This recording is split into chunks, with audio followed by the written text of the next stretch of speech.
And so the title of this talk is about getting started and sticking to a plan. And I hope we've added in a few extra things for all of you who've been to the exercise classes and maybe the first talk that we did on Thursday morning, and and hopefully add to this, and to the information that we're passing on. I guess I'm really hoping that the message that you've understood now from us repeating this quite a few times is that what we really want to help you feel confident with is that exercise is safe.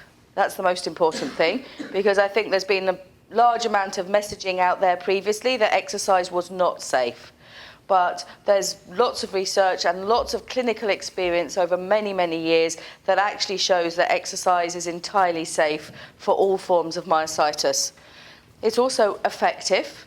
If you exercise and exercise with the right dose and the right amount and the right way, then actually it's really effective in helping you improve a certain area within your functioning. And I think that's really important because somehow I will include all of us, sort of think that exercise could be walking, it could be running, it could be cycling, it could be doing specific exercises, but it's all the same. And actually that's really incorrect. Exercise is just as complicated in its dosage and its type as in all the medicines that are out there for you to treat your myositis. And so I think that's really important because actually, just in the same way as if you try a medicine with your myositis and it doesn't work, you don't keep ploughing on with that same medicine, hoping someday it's going to miraculously become effective. You'd go back to your doctor and say, this one's not working, what else can we try? And it's the same way with exercise. Not all exercise is the same, not all dosage is the same, and that's what you need to work with. And what works for me might not work for you and vice versa, okay? So it's finding out which dose is effective for you. And I think that's really, really important. And not only do, generally people get that wrong, I would say doctors also get that wrong. They misunderstand that exercise is very specific and prescriptive and it doesn't all fit one person. We also know that actually it's now become vital in the whole management of the disease. So in young people, we've been doing this for at least 15 years as being key to how we manage young people with myositis. And we start from the very beginning. So as soon as they're diagnosed, they come into our unit, just because of the way that works, and they get their medicine and they get started on their physio. And their medicine may well start working and the doctors are very happy with that dosage, but actually they don't leave our unit till I'm happy they're functioning as well as they can do in a time period. So actually the person who has the most say about the length of stay in hospital is actually me as the lead physiotherapist, and I will not let them be discharged until their movement is safe, it's patterning well, and actually I can discharge them back to school. I am not discharging them back to sit at home watching the TV and playing the PlayStation. I'm discharging them back to a functional life. And that, because I've been doing this for so long, I can guarantee is very different to when we didn't exercise them. And what we find, and it's a piece of research that we're about to think about starting doing, is looking at those functional physical outcomes. Because before, you were trying to keep children sort of out of wheelchairs just about.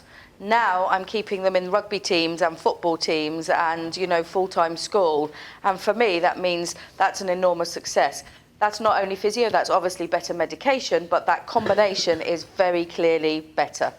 And we do have examples, unfortunately, of young people coming to our unit who have been medically treated well and had no physio, and they cannot move.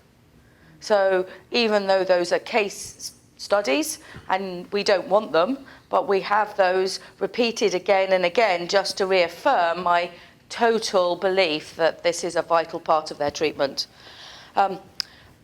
Exercise will not cause you any damage, providing you do it at the right dosage and that's right for you, just in the same as medication. You could damage yourself with that as well as you can make yourself better. It's also something that I think is under your control, and there's so much of life when you have myositis that isn't your choice. You know, it's not necessarily your choice about medication. It's not your choice you got this condition. But actually, how much and what you do about exercise becomes your choice. And I think that is very empowering. And it's also very flexible to your needs. So if you need a task to be better, excuse me, if you need a task to be better, then there will be an exercise that will be able to direct that and make your task better. So you just need a therapist that can work with you to find the right exercise for the task that you want to improve. So I think, thank you. It's this air conditioning, it does my throat and eyes in. Okay, so I had a thought about sort of the things that often get in ways of people wanting to do exercise. And I thought, based on, you know, coming to these meetings previously and talking to people, is that fear has been the biggest reason why people haven't been doing exercises. Fear, and they didn't really know what to do and where to start. And also, I do hear this a lot with all ages, is that I'm too weak to exercise. I'm too weak to start doing something. We have parents who say, oh, my child's not well enough to come to rehabilitation. And for me, that just seems to be like the most ridiculous comment ever, because the whole point of rehabilitation is that we help your child go from being super weak to being super strong. And sitting in your hospital bed is not going to achieve that. But also, you know, having lost range of movement, that may feel that you can't do certain exercises, but there will definitely be other exercises that you can do. And, you know, reduced mobility often puts people off. They think, if I can't walk, then how am I going to cycle? Or how am I going to get to a gym? Or how am I going to do anything at all?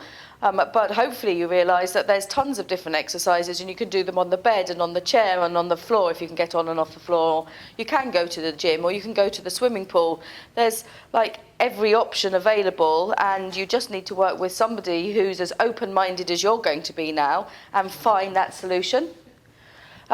Often pain and fatigue and how you're feeling also put people off. They enable you to find reasons why you're not going to exercise.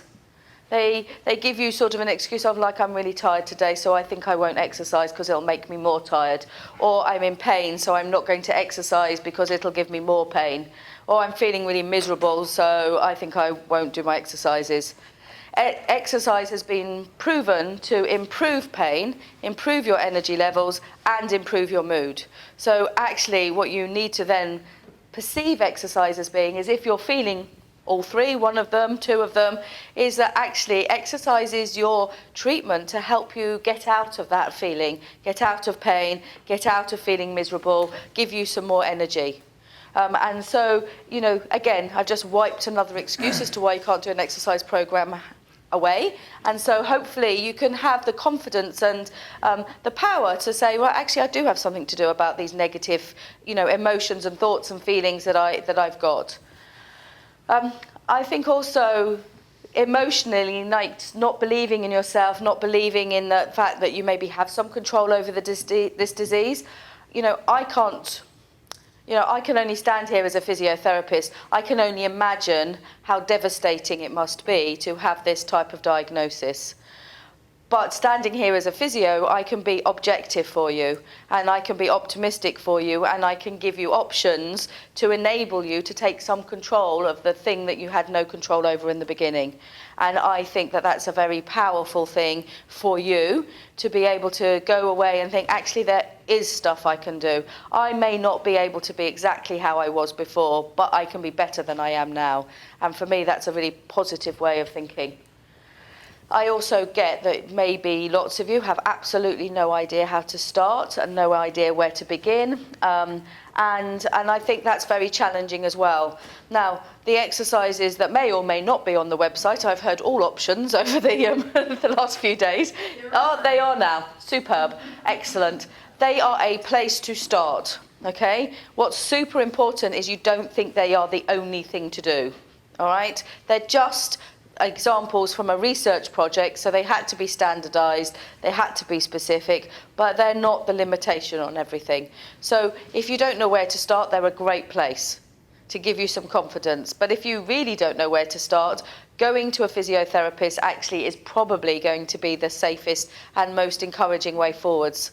And I had a brainwave this morning, because actually what I thought might be most useful is if we wrote an information pack that you could take from the website to take to a physiotherapist. And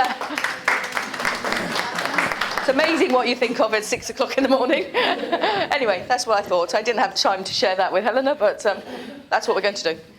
Already some of the information in the exercise program, it does have some good information for your physical therapists as well. But if you make it official. Exactly. I had that thought this morning. So there we go. We've got more work. But I think that might be the most useful thing for you, is to be actually take something that we've written in a medical way so that they can, feel empowered rather than told what to do, in my experience. So anyway, there we go.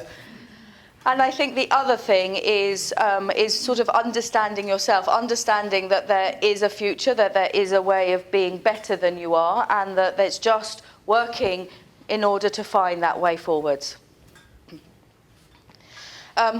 It's hateful I can be so positive at this time in the morning, isn't it? And I'm like this all the time. You can imagine what my husband thinks, doesn't he? He's banned me from talking in the morning when he takes me to the station.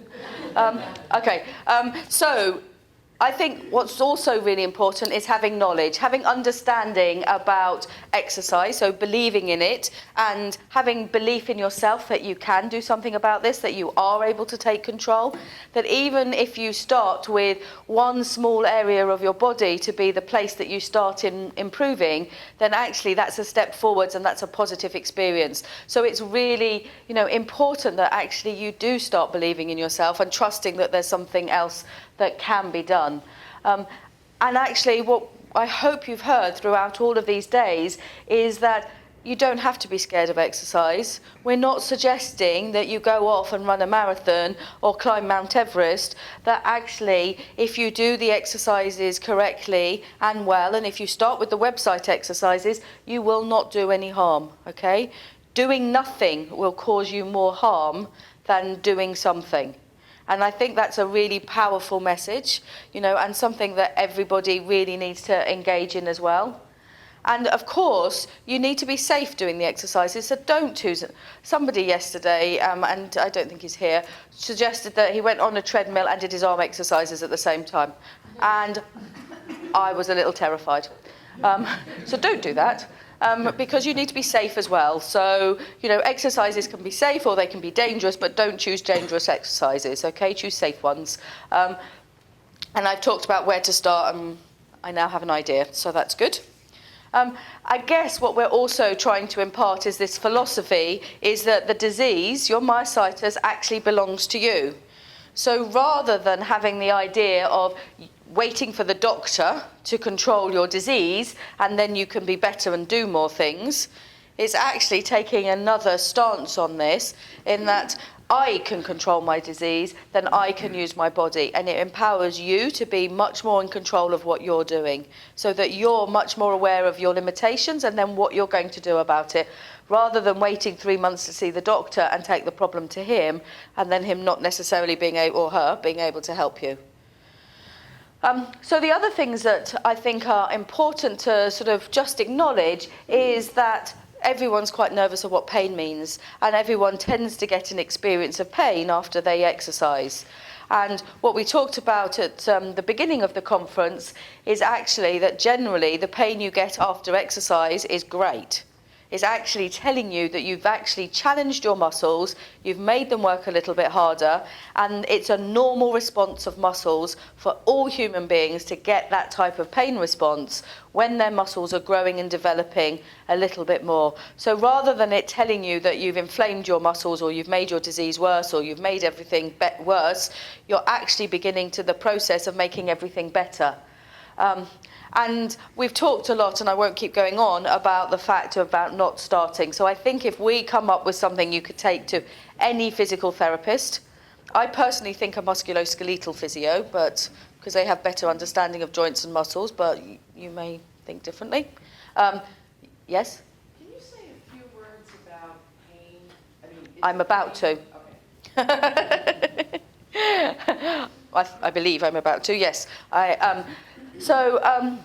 And I think that's really important because I think pain and fear really can inhibit your participation and your ability to progress, because I hear a lot of, I've tried an activity, I really hurt for 2 days, so I'm not trying it again.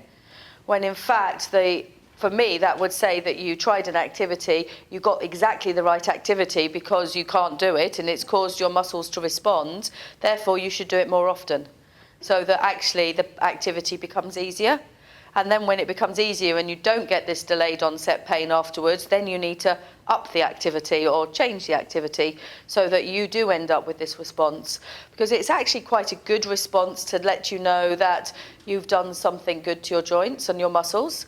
What you don't want is excruciating pain that lasts for weeks and weeks, okay? Then you've really done too much. You won't have damaged yourself, you just, won't like it. So just to talk about pain, and pain is really complicated, and this is why I've brought this bit into this talk, okay? Because the definition of pain is that it's a negative sensory and emotional experience, okay? And so actually, pain is not only related to disease activity. And I think that's really important to remember. So pain is an emotion. It's something you feel, and it's very unique to yourself. And it's also an experience. So it's about something that you have. And actually, it responds and is caused by many different components. So things that cause pain are vast. So it isn't only doing exercise. It could be how your mood is. So lower negative thoughts, feelings, moods will increase your pain experience. Inactivity and rest will increase your pain experience. You probably all find after you sat in a lecture for an hour, getting up is a bit uncomfortable. That's the immobility that's caused that. And so it's remembering that, like, in a normal situation, most of us, once you get past a certain age, would go, oh, it's a little bit stiff to get up from sitting. And that's normal. It's not that you've suddenly got an illness again, or your illness hasn't got worse while you've been sitting still. It's actually the lack of movement that's caused these problems.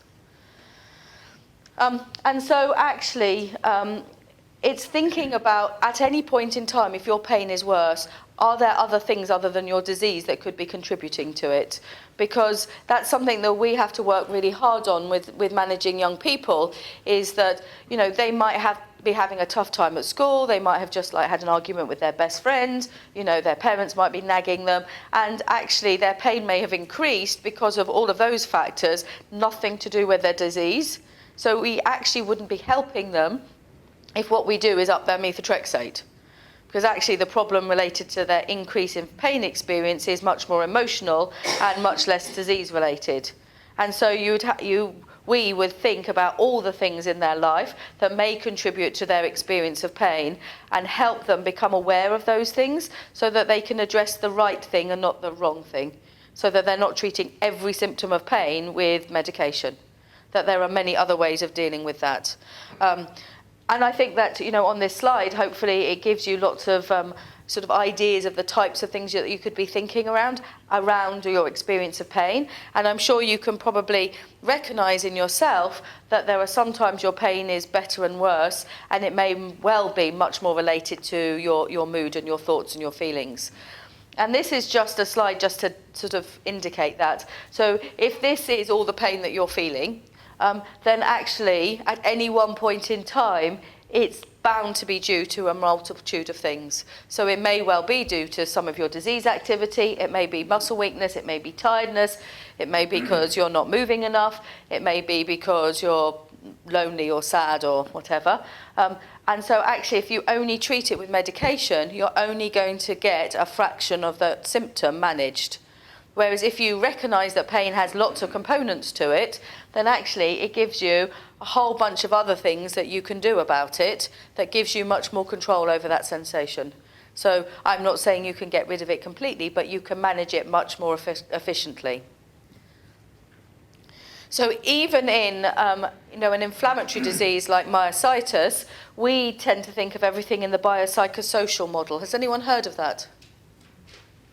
Has anyone heard of it? Hands up if you've heard of it. A few of you, okay.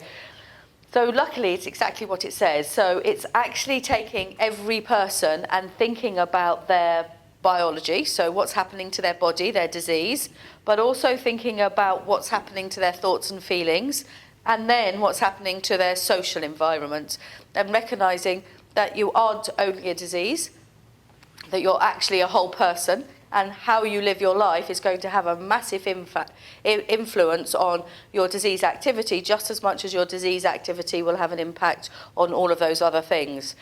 And what we aim to do is that your disease becomes just a part of you, not all of you. And that actually, in a medical team setting, you can address all of those components.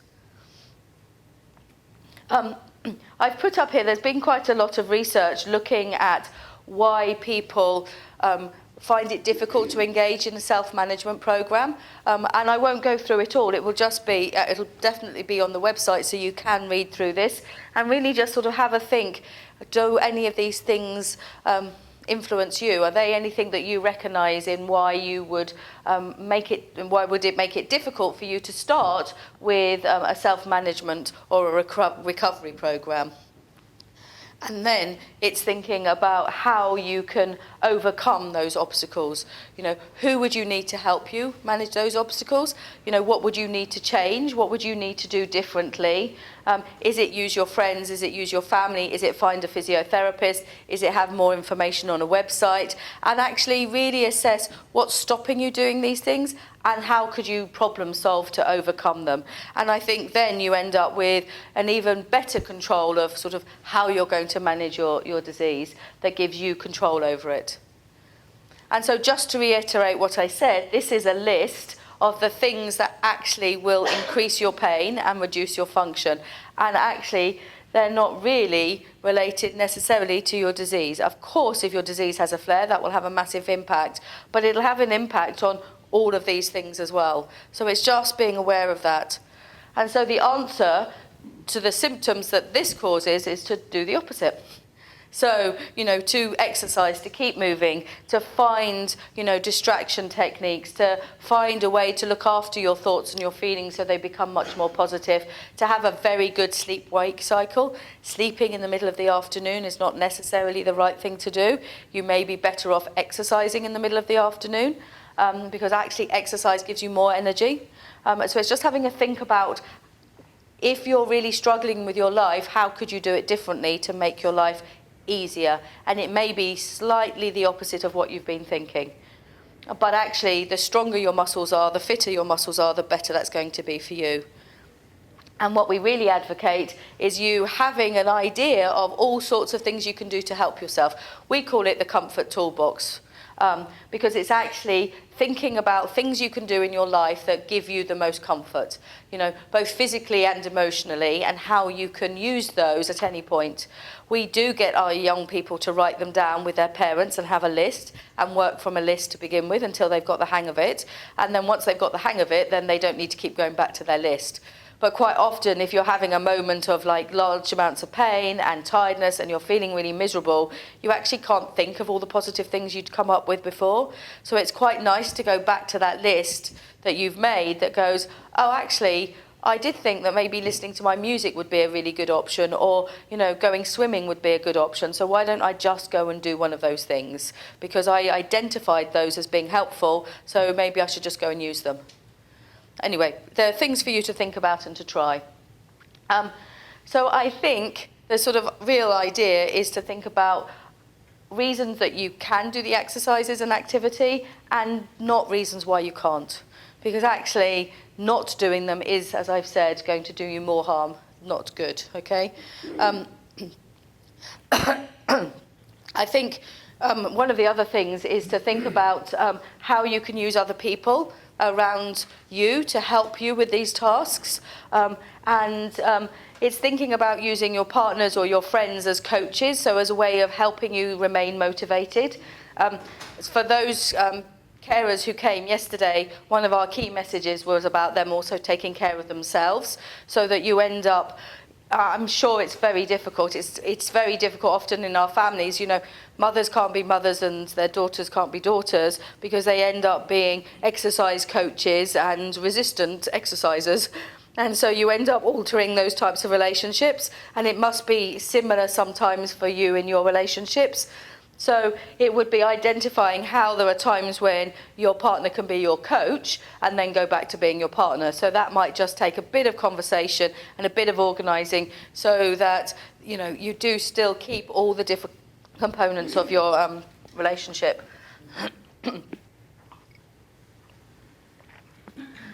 And I think, hopefully, you've got the idea that actually you need to function despite your pain, that actually trying to be in charge of your pain is super important so that you can carry on living your life. And that if you allow pain to take over your life, like your disease take over your life, you actually lose a lot of your life. And so it's really empowering you to have these components and have some control and being in charge of them so that actually you can do what it is that you want to be doing. And just to reassure you that actually exercise has been shown to be really positive in improving people's confidence, improving self-esteem, and actually can be used so that you can be included in different groups. Now, you obviously need to choose what sort of group you want to be part of. Now, you know, it may be that choosing to be part of a rugby team is not the best option for you, but go and choose to be part of another type of group that is an option for you. And yesterday, people came up with really lovely ideas that they had been, you know, doing, and that actually they'd found exercise classes that they could join in with, and they realised that everyone was working at a different level, not just them, and that then they became friends with people in the exercise group, and it improved their social life and then their emotional well-being. So actually, there are lots of ways of using exercise to include you into other groups as well and give you other options. Just be sensible in what you choose. You do not have to be like Sonic the Hedgehog. I hoped all of you would remember who Sonic the Hedgehog is, because lots of my younger colleagues have no idea. And then we've talked, I'm not going to go through this because this is the type of thing that we talked about throughout the conference. And just to think about pacing, because though I've come up with this super enthusiastic message about how to incorporate exercise and change your lives around, you need to pace that change. Don't suddenly do it all in one go, because your body will absolutely not like you. Just do it slowly and gradually, and think about how you're pacing your activities throughout your day, okay? It may well be that, you know, like a normal human being, you need to have a bit of a rest with a cup of tea and put your feet up. And that's okay, but just don't make it too long. Because if you make it too long, then it stops out all of the other things that you're doing. And sometimes how we manage it with young people is get them to write timetables for the day, so that when they get up and then they bath and then they do their exercises and then they go to school, then they come home and rest and then they do their exercises and then they do their homework and, you know, and then they, you know, watch TV. And it just is a way of like helping them pace out their day, so they're not spending hours doing PlayStation and very little time of doing anything else. And I think it's really important to have this type of pacing program so that you don't, what we call roller coaster, so that you don't do too much on good days. They actually will cause you to have bad days. So if you work out a plan of what you're going to do each day, and that each day or each week you increase that amount of activity per day, regardless of your feelings, you will actually improve your strength, your stamina and your function. So what you don't do is listen to, oh, I'm feeling really good today, so I'm going to do everything, the housework, go shopping, you know, go and do my exercises. The next few days, I can guarantee you won't be able to do anything. So what you need is to balance your activities out over a week. So it may be you've got to do shopping and you've got to do the washing and you've got to do the ironing, but you do a bit of it every day. And then the next week you can do a bit more of it every day. And the next week you do a bit more every day. And what you end up with is less good and bad days. You end up with days being much more stable and static. So basically, it's sort of how you're going to change your life. So changing your focus about the pain and about your fatigue and about all of those other symptoms that you have, and actually writing a list about what do you actually want to do, and then what's stopping you do this, and what are you going to do to overcome these things that are stopping you do it, who do you need and what do you need to help you do that. And if you take a task at a time, so I've given you an example here of I want to walk the dog. Okay, I haven't walked the dog for ages. I want to walk the dog, but I can't because I have too much pain in my legs. I can't because my muscles are too weak and I get out of breath easily. I'm nervous the dog is going to pull me over, and I'm nervous about going out on my own. So this example have written all the lists of why they can't walk their dog. What ideas would you have to be able to overcome that? None. Good, I'm so glad. Anyone got any ideas what you could do? Why don't you start with the second one? That must be easy. If your muscles are too weak, what could you do about it? Strengthen them. Okay, so the answer would be, find strengthening exercises to make my muscles strong enough. Okay, if you have too much pain in your legs, what could you do about it? I know it's early. So you could strengthen your muscles, that would help.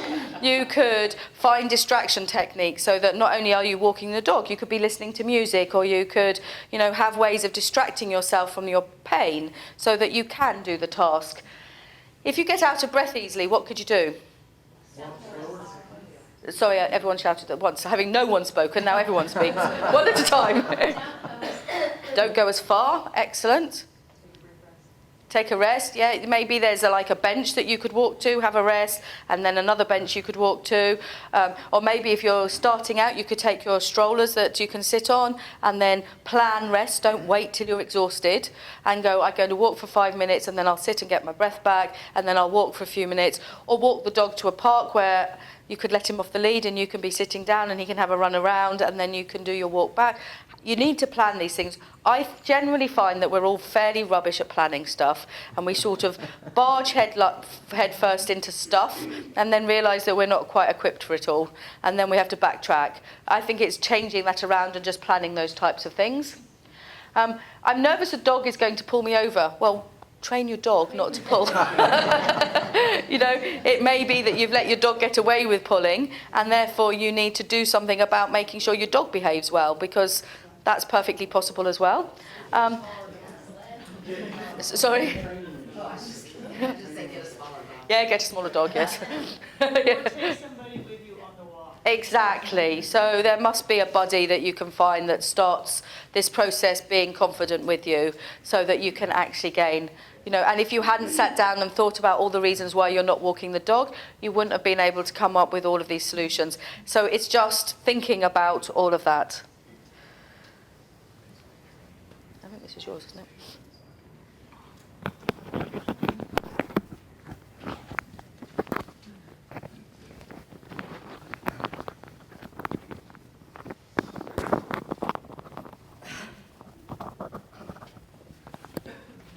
Okay, so I was thinking of something that Sue said, that do you know the reason why exercising can reduce your pain or reduce your fatigue? Do you have it? Endorphins to the area, loosens the muscles. Exactly. So if you use your muscles, that will send signals to your brain to release more of your endorphin, which is your own morphine, it's bodily morphine that decreases your pain. And fatigue is it has many components, Something could be the disease, the inflammation you have, the deconditioned muscle. But it could also be how you slept, if you were under stress. It could be lots of a complex phenomenon. But we've seen that exercise is anti-inflammatory. So if you do regular exercise every day, you get your heart rate up, you strengthen your muscles, that will be anti-inflammatory. So you could have a control that inflammation component that could be causing your fatigue. And we also think there's a close correlation, that you could reduce if you reduce depression, for example. So that's been shown in Healthy, and we're doing a study in Stockholm now looking at will that also affect depression in myositis. So I think it helps to understand why does exercise really can regulate all these components. So one thing when, setting, I'm going to talk a little bit about setting goals for what you want to achieve. And we have a tool it's called a Maillard, where we asked people with myositis, so what are the limitations in your life? What is difficult for you to do due to your myositis? So they could have a long list. And then he asked, so can you prioritize things from this list? What would be the most important thing for you to improve? And so maybe they listed like the 5 most important things. And what they were saying was what was most important to improve was their sex life and intimacy and relationships. So when you're hugging someone, touching someone, that will also release a lot of signals from your brain that can reduce your pain, improve your well-being. And it's a very important part of our lives, right? So if you have a partner, I think don't refrain from being intimate. Try to be intimate, but maybe find another way. Maybe you have to go around some obstacles. But being like hugging someone and touching, that will really want you to have more of that, and then will reduce your pain and it will increase your well-being. They also talked about walking, running, climbing stairs, using public transportations as important. But I think it would be really helpful for you to make a list of your own. So what is really difficult for me to do? And what would I really most like to improve? What would be most important for me to improve? And have that help you as a goal setting.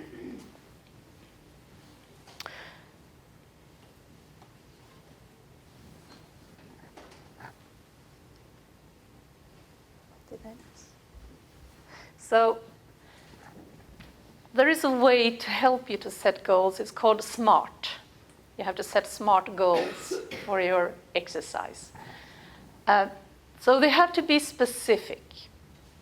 Like you want to be able to get up from a chair. You want to be able to walk that round with a dog.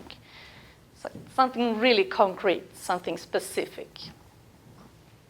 And you have to set a goal, what in a short term, but also on a longer term. So maybe you will say, I will start doing these exercises, and getting up from a chair is my one priority that is most important for me. So then you plan exercises, you do a lot of standing up from a chair and sitting down.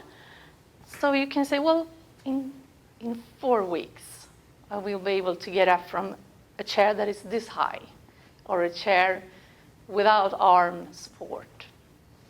And then you say, well, but maybe in 6 months I will be able to get out from a much lower chair. So you see what I mean? So set really specific goals that you think that you'll be able to reach within a couple of weeks. And when you have reached that goal, it's time to move on and set a more long-term goal.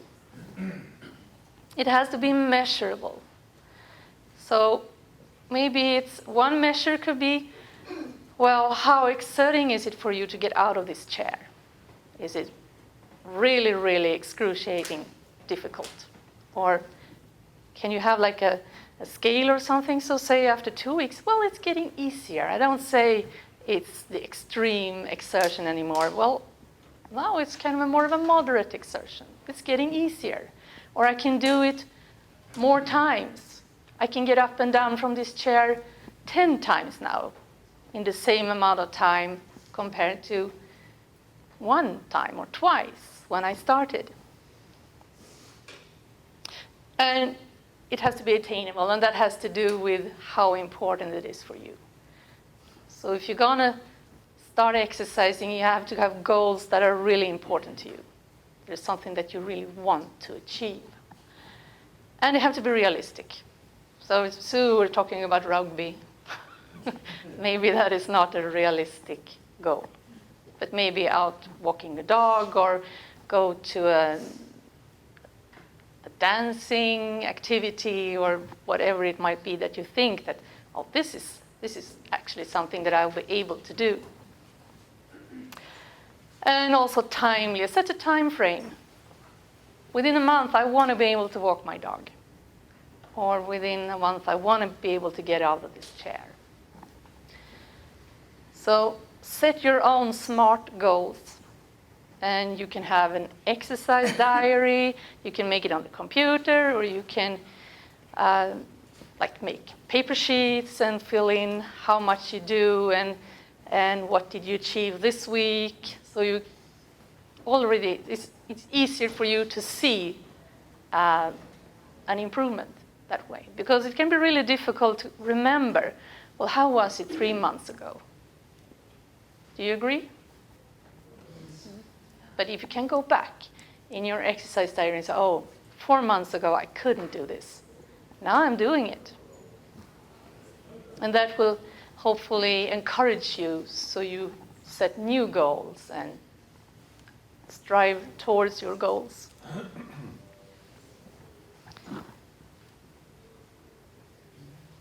And there are lots of, I mentioned you can have an exercise diary. There are lots of apps nowadays that you have on your smartphone. Do you recognize the Run Keeper? Does anyone have that? I use it.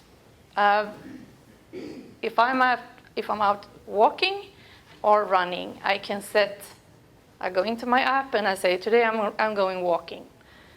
So then I will just put on my GPS and it will follow me, tracking me wherever I go. And then when I get home, I can say, oh, I walked this distance in this time. So, and then it will keep track on every day that you've been out walking. And you can see, and you will give, oh, this was your best time. This was your best 2 last miles or something. And that will kind of also give you proof that you have improved. But I can set it on exercise, resistance training, all sorts of activities. And you will actually have a log on how long you were exercising.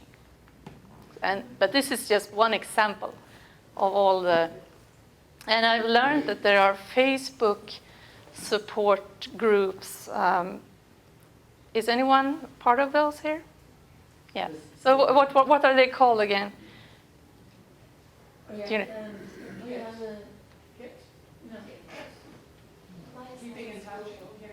Okay, Myositis Global Network. And then there is Myositis Support and Understanding. So go into Facebook.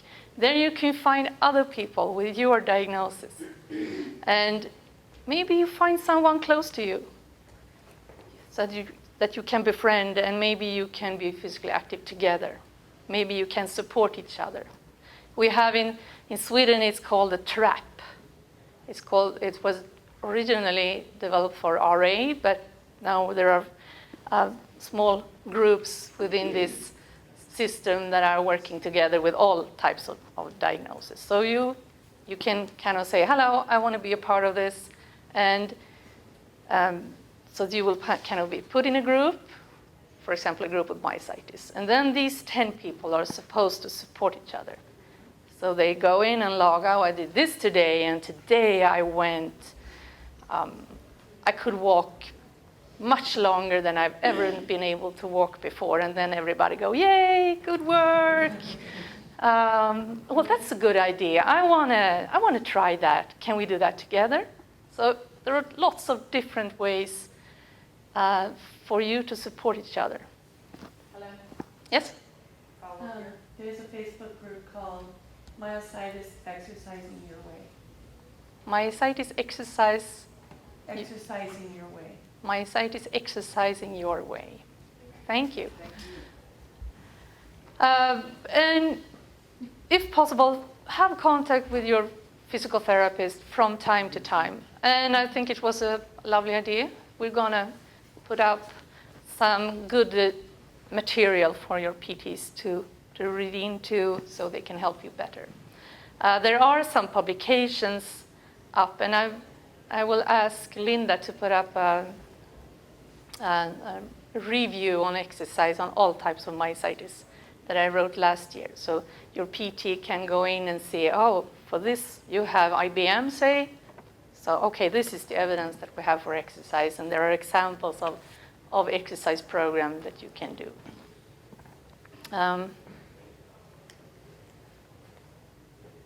Yeah, or... No, it's on the TMA. The TMA.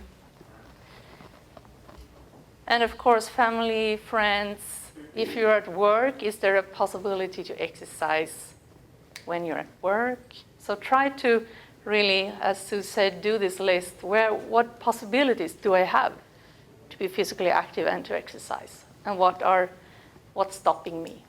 And try to overcome what's stopping you and focus on what you can do. And what if you fall off the wagon? I was kind of not sure, so I asked Sue about this expression, and she said, well, maybe it's if you have a problem with alcohol and you can't stay sober, but we'll say this has nothing to do with alcohol or any other abuse. So this is, what if you get out of the habit of being physically active? Happens to me all the time. I'm struggling, I really am. When I'm on vacation, I'm physically active every day. I run every day. I go to my outdoor gym. I have all the time in the world, and it makes me feel great. And I have muscle soreness all the time. But that's because I challenge my muscle, and I actually like that feeling. But then, fall comes, and school starts, and I'm working full-time, and, with scouting activities, and I have my choir activities. So for me, it's mainly the time that is stopping me. So I've had lots of apps that I do at home. I do my 7-minute routine, and I do the Tabata. It's another kind of high intensity. So I'll go on it for a while, and I say, well, this is great. And then, I have asthma, so I have more asthma, or I have osteoarthritis in one knee, and that kind of gives me trouble. And I have a herniated disc in my back, and sometimes that gives me problems, so I fall off the wagon. Then I do nothing, and then I say, this isn't good. So somehow I cannot get up and get on track again. So I think we're all struggling with this. No matter if you have a rheumatic disease or not. So it's just start again. Do something rather than nothing. And try to get into that habit again.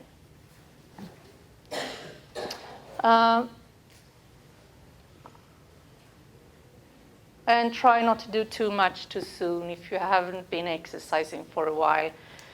Think about going in low.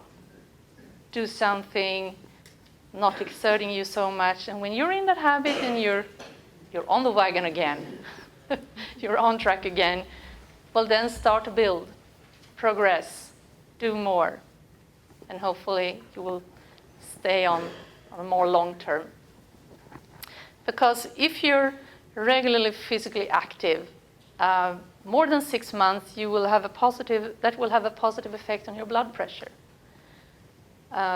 It will reduce your risk of having a cardiovascular disease, type 2 diabetes, and you will reduce the risk to have some cancer forms. So physically active lifestyle will prolong your life. It will prevent you from having serious diseases. And don't forget, support from family and friends. Try to seek where can I find the support that I want, that I need.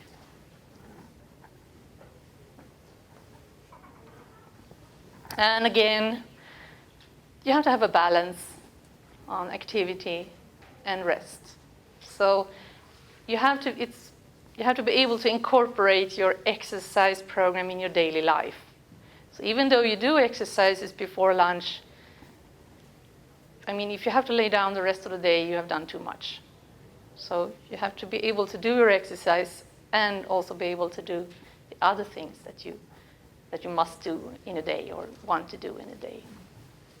But if you're going to a party, it's fine to do too much, because then you will probably have lots of fun, and it's okay to be tired the next day.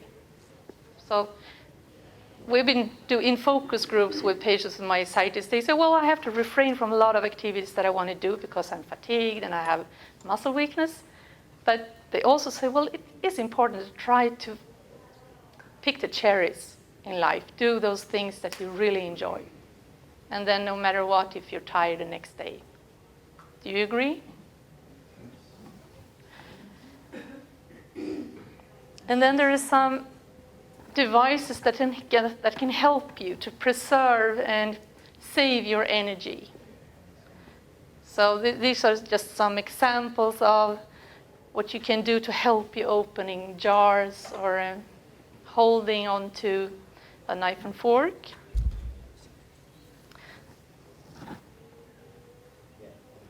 You know, you probably know this, having a cushion to sit on, it will be easier to get up.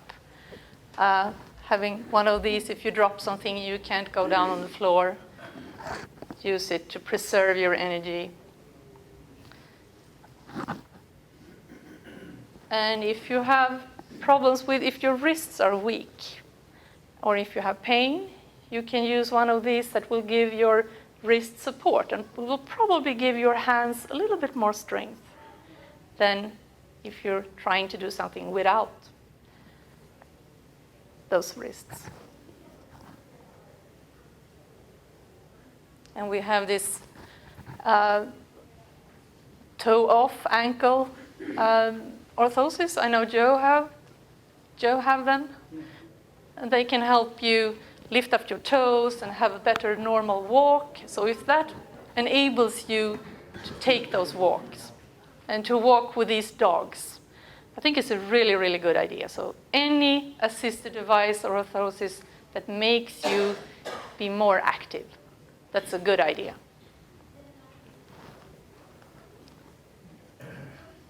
And I can't go running without one of these on my knees because of my osteoarthritis.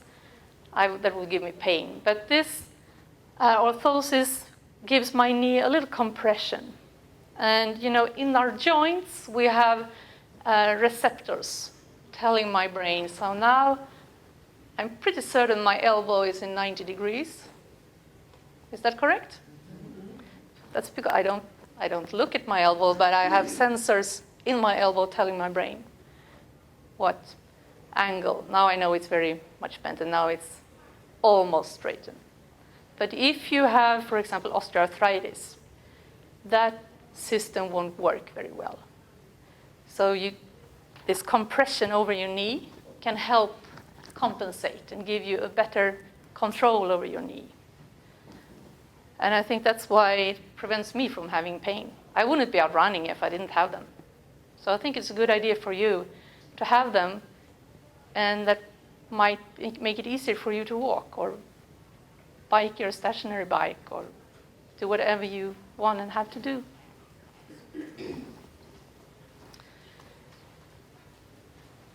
So, again, exercise is a way for you to take control in life and participate in whatever you want to participate in. And it is a medicine. It is a vital part of the treatment of your myositis. And as your physician says, you should take this in this dose of the prednisone or methotrexate. It's the same thing with exercise. So you need to find a dose that are challenging your muscles, but still it needs to be adapted to what you're able to do. And you have to progress it all the time. So hopefully you will be able to decrease your prednisone dose. In this way, it goes the opposite. You want to increase your exercise dose.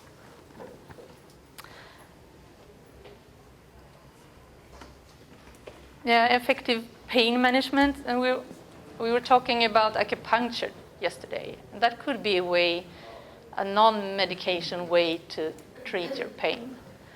A distraction, listen to music while you're exercising, but also achieve active relaxation. That could be meditation or this hold, relax.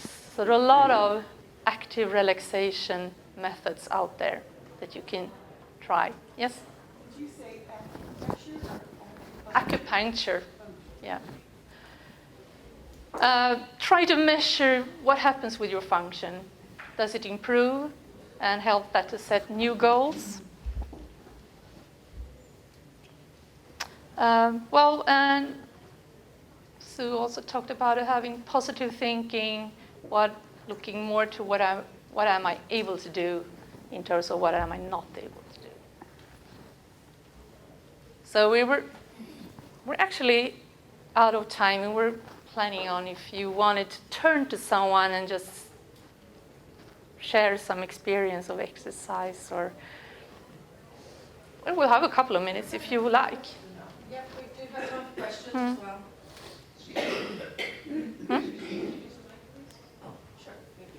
Okay, I have an argument going on between my GP and my chiro.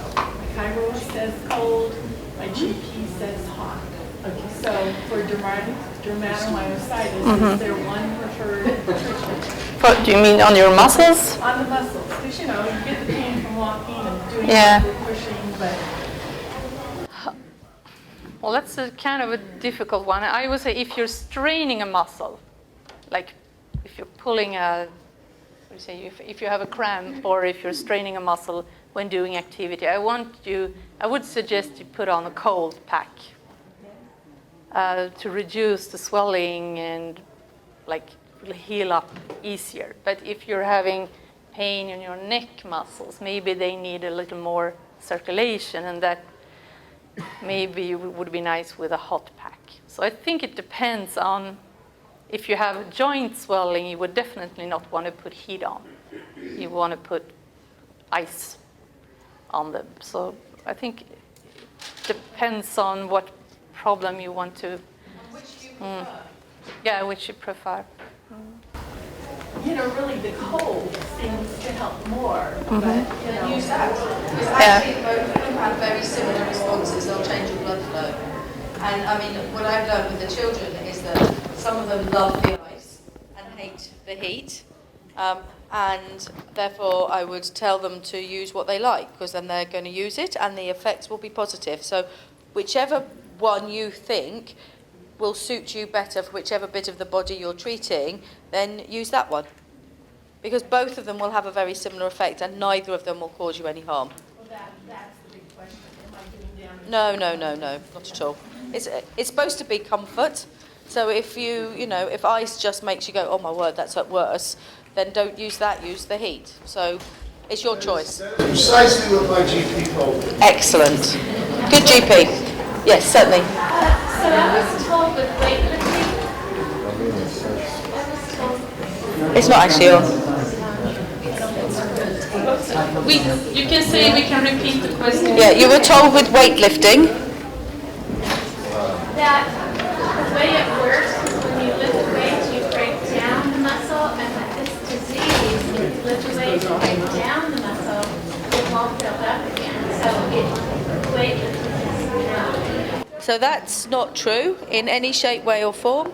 And there's a different way of weightlifting. If you want to be a bodybuilder and look like Arnold Schwarzenegger, then that's what you do. You do high weights and low reps. So you're lifting like 40 stone and doing it 3 times, in which case you will break down your muscles and you get a massive response with your IL-6 and your TNF-alpha and your satellite cells, and you'll build bigger, stronger, fitter muscles. But that is absolutely not what we're advocating.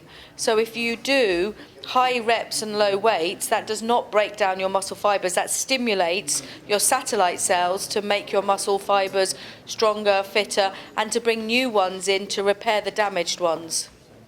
So Low weights, high reps, yeah. Not high weights, low reps. That's Arnold Schwarzenegger, and we don't want that. Yeah.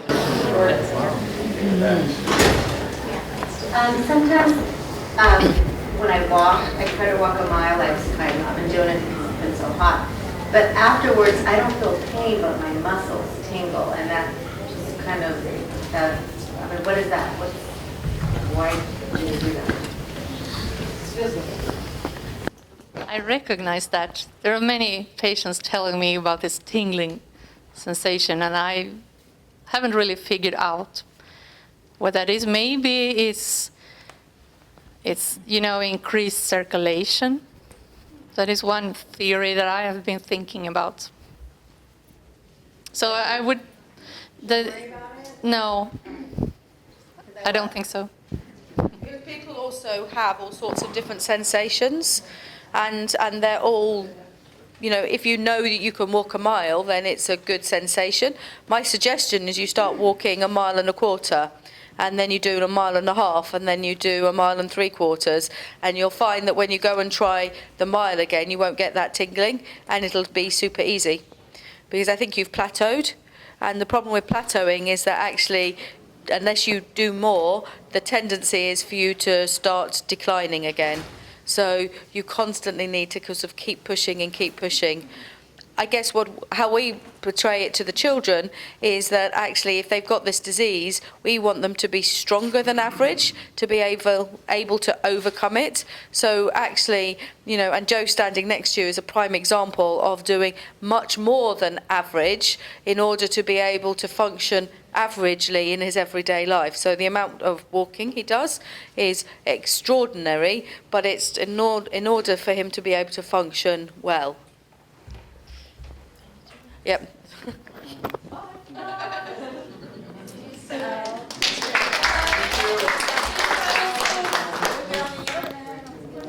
Please fill out your evaluation form. Massage.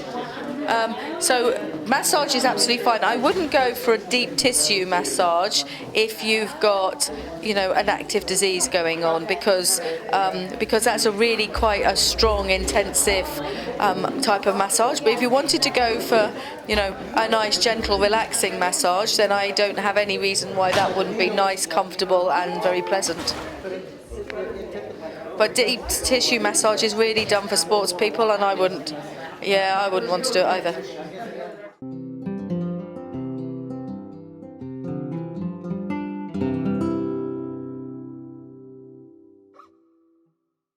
My name is Chris Harris. I have dermatomyositis.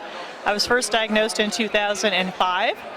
So this is my 12th year, and this is my first year to this meeting, which I'm kicking myself for, but going forward, I'll be at every one. My favorite part of this meeting is meeting the patients and their advocates, and I'm amazed at the support that I've received since I've been here from everybody. And I love that people have shared their stories, no matter how challenging, but I love the idea of hope for everybody.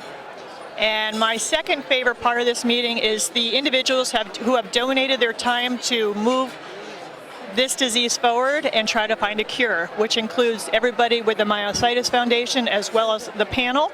Every person who has volunteered their time, the physicians, the physical therapists, the volunteers, and the fact that they've committed to do this as they move forward is amazing to me. And I love it, and I will be here again next year and the year after that. And it just gives me a lot of hope when I was very depressed. So thank you for inviting us, thank you for supporting it, and I look forward to seeing everybody next year. Hello, my name is Anastasia Victorson, and I came here all the way from Stockholm, Sweden. I'm very happy to be here. Is this your first time coming to the Myositis? To this conference, yes. To the TMA conference the first time. What's it been like? It's been fantastic, very informative. I've met my friends, my Facebook friends, and I hope I'll be able to come again. I have polymyositis, but I also have a syndrome that's called the anti-synthesis syndrome. I have antibodies, a lot of them, but anti-Jo1 is the most common one. And I also have ILD, quite serious. But getting medication, feeling quite okay.